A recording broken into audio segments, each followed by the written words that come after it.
Hindi rin ako makapaniwala sa narating namin ni Belle. Parang kahapon lang kami nagsimula, tapos yun. Mas magiging malakas pa kami, at di namin kayo bibiguin. Sa mga bashers dyan at gusto maagaw si Belle, sorry na lang kayo kasi akin lang siya. Yan ang panayam mula kay Donnie sa isang interview. Ang Dunbel talaga, unstoppable. Sobrang nakakatuwa kung paano nila patuloy na binibigyan ng kulay ang mundo ng kanilang fans. Imagine, mula sa Can't Buy Me Love hanggang sa iba't ibang projects, bawat galaw nila ay talagang headline-worthy. Sa Can't Buy Me Love, ang portrayal nila bilang Bingo at Caroline ay sobrang relatable at nakakakilig.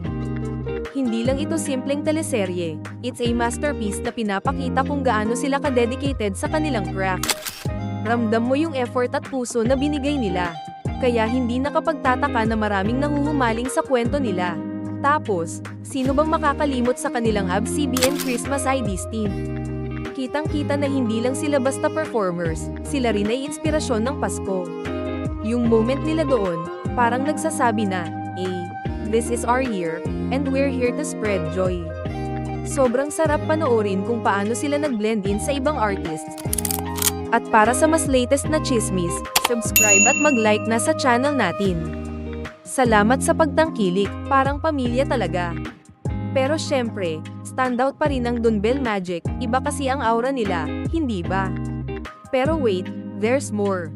Nagulat lahat nang biglang sumabak sila sa pagiging guest news presenters sa TV Patrol Express. Literal na versatile, mula drama, kilig, kanta, at ngayon, news anchoring. Kahit anong ipagawa sa kanila, kaya nilang dalhin ng effortless. Ang cute pa nila habang nagbabanter on screen, parang hindi work para sa kanila kundi natural na bonding lang. Fans talaga ang pinaka-winner dito dahil hindi lang nila pinapakita ang talento, ipinaparamdam din nila ang tunay na connection sa kanilang audience. At syempre, ang icing on the cake, ang kanilang sweet exchanges behind the scenes. Yung mga statements nila about how they admire and support each other. Nakaka-heartmelt, para kang nanonood ng real-life romance na puno ng respeto at pagmamahalan. Ang saya lang isipin na hindi lang sila love team, kundi tunay na magkaibigan na may solid na bond. Sa bawat milestone na inaabot nila, parang kasama tayong lahat sa journey nila. Kaya naman, solid ang suporta ng fandom, mula sa social media trends, hanggang sa live events, nandyan tayo para sa kanila.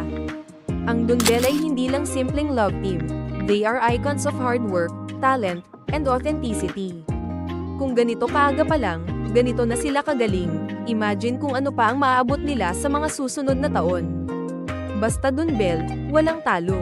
Tuloy-tuloy lang ang suporta, dahil alam natin na marami pa silang pasabog na darating.